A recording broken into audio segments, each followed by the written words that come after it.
فاطمه زهرا عالم الغیب.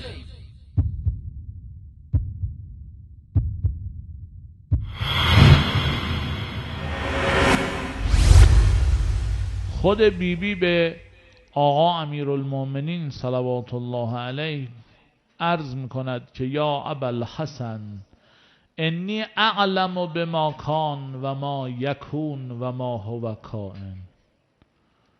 یا امیرالمؤمنین، من فاطمه میدانم گذشته بشریت را، گذشته عالم را، من میدانم آینده را و من میدانم اون چه که در الان در تمام این دنیا داره صورت میگیره، در تمام این عالم هستی.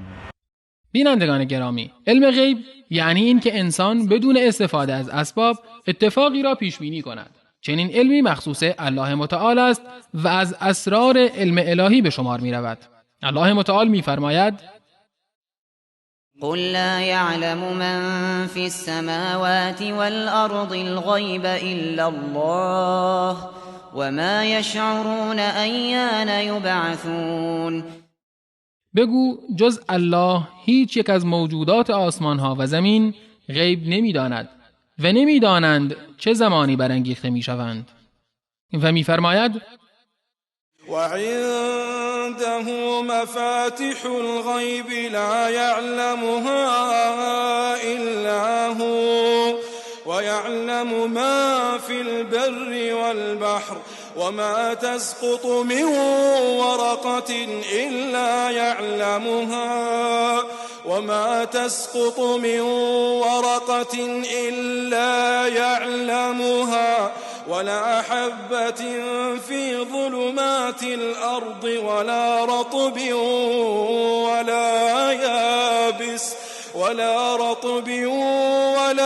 يابس إلا في كتاب مبين.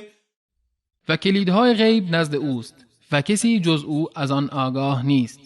به آنچه در خشکی و دریاست آگاه است و هیچ برگی نمی افتد مگر آن که آن را می داند و هیچ دانه ای در تاریکی های زمین و هیچ تر و خشکی نیست مگر آن که در کتابی روشن ثبت شده است.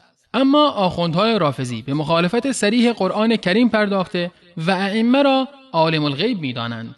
مشاهده نمودید که این آخوند رافضی غالی فاطمه زهرا رضی الله عنها را به تمام امور غیبی چه گذشته، چه آینده و چه حال آگاه دانسته و روایتی بی اساس و بی سند و دروغین را به خورد مردم می دهد.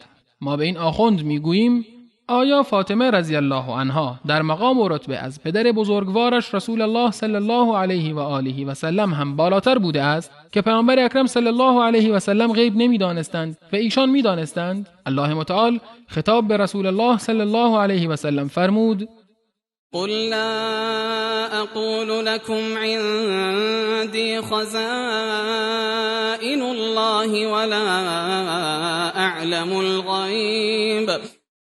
بگو نمیگویم گنجها و خزانه های الله نزد من است و من غیب نمیدانم.